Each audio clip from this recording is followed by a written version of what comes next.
In the last video, we covered how to transfer data using Data Manager for CT-X and a computer, but depending on the model you have, you can also transfer files with a USB flash drive. The CT-X700 doesn't have a flash drive port, but this method will work for every other model I have listed here. Now, when it comes to choosing a flash drive, just know that the types of files these models work with don't take up very much space at all, so pretty much any capacity of drive will work. The only requirement to keep in mind is that the flash drive must be formatted to use the FAT32 file system in order for the keyboard to read it properly. Most handheld flash drives are already formatted this way from the factory, but if you ever want to verify your drive's current format, simply right-click the drive and select Properties, and the format should be listed under File System. Very important warning here: if you do need to reformat your drive, keep in mind that the formatting process will cause everything on the drive to be deleted. So be absolutely certain that you've backed up any important files before you start the formatting process. Now that you've chosen a suitable drive, the next steps are going to vary depending on the type of data transfer you want to carry out. If you're exporting data to your computer, you can skip ahead to the next section, but if you want to import new files to the keyboard, we need to finish setting up our flash drive. So, in your computer's File Explorer, make sure that you've navigated to the root directory of your flash drive, in other words, not inside of any other folders on the drive, and create a new folder called MUSICDAT, all one word. This exact folder name and location are necessary to make sure the keyboard will look for your files in the right place, but it also helps keep things organized if you're using this flash drive to store other data aside from your Casio files. Regardless of how you choose to set it up, you can now move any files you want to import into the MUSICDAT folder. Finally, before you eject the drive and move on to the next step, quickly double-check two things. First, your files must be directly inside of the MUSICDAT folder, so not inside of any other folders within the MUSICDAT folder. Secondly, make sure that the files you're trying to import are one of the compatible file types for these Casio models. This tutorial will only be covering the song file types, but I've listed out all the other compatible files if you want to pause the video and look them over.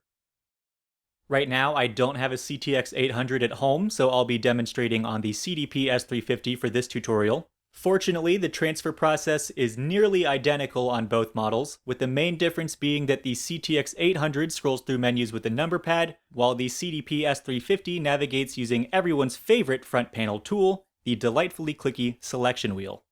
Either way, power on the instrument with your flash drive already connected, open up the functions list, scroll left to bring up media, and press enter. If the display shows mounting, just wait a bit for the keyboard to finish reading your drive, and afterwards you'll end up in the media menu with the first option being load, which allows us to import a file stored on our drive. Press enter, and it'll bring up a list of all the compatible file types you can load in. I'm going to import a simple scale exercise MIDI file to show off some lesson settings in a future video, so I'll scroll until I see user songs and press enter. Now I can look through all the MIDI files I have in my MUSICDAT folder until I land on my scale drill, and then I'll hit enter again. At this point, you'll be prompted to select one of the 10 user song slots as the transfer destination. I already happen to have the legendary Canyon.mid demo stored in slot 153, so I'll instead choose slot 154 and hit enter. It'll ask you sure if the slot is empty, or replace if you'll be overwriting an existing song. Press enter again to confirm, and once the transfer is done, you'll end up in the song list with your newly imported file selected. The import process for other types of data is exactly the same, just make sure to choose the appropriate option when you select load in the media menu. Exporting data from the keyboard to your flash drive is a similar process, but I'll start from the top for those of you who skipped over the last section.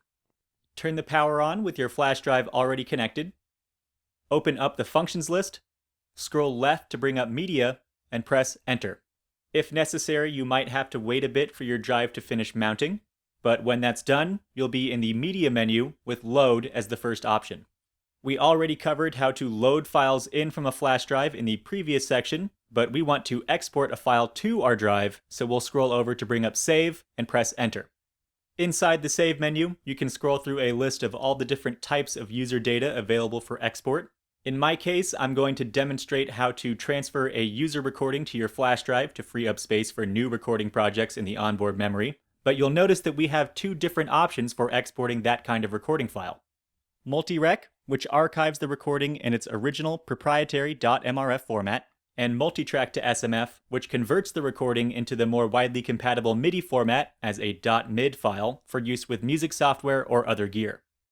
I'm going to stick with the MRF format for now, so I'll choose multi-rec and hit enter.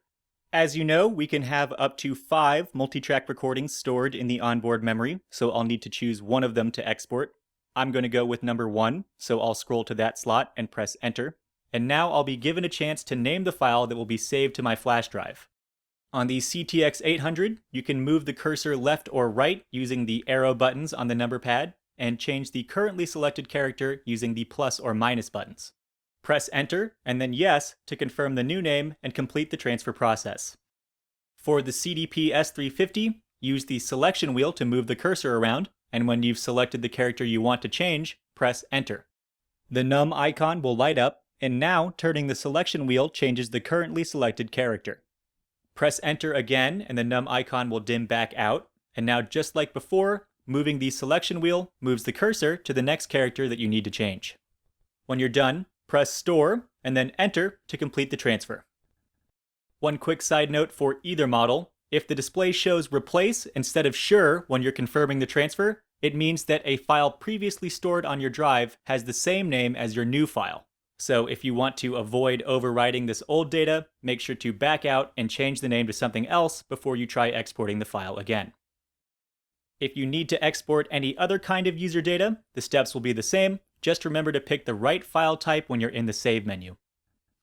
Once you're done transferring all your files, power off the keyboard, remove your USB stick, and when you open the drive on your computer, you should see a folder in the root directory called MUSICDAT.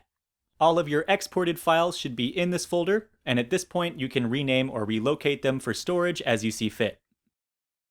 There are other options in the media menu besides save and load, but they're not really relevant to this tutorial series, so I'm just going to put up some info that should give you a good idea of what each option does. They're all pretty self-explanatory, and honestly, it's much easier to perform these operations when you have your flash drive connected to your computer, but if you're curious, feel free to pause the video now and look it over. We've now covered all the different ways you can transfer files to or from your instrument. In the next video, I'll demonstrate how to best utilize imported MIDI song files with the onboard lesson features to create a more personalized piano practice regimen. Like this video and subscribe to Casio Music Gear for more tutorials, and feel free to ask any questions you might have in the comments down below. Again, this has been Chandler Holloway for Casio. Thanks for watching.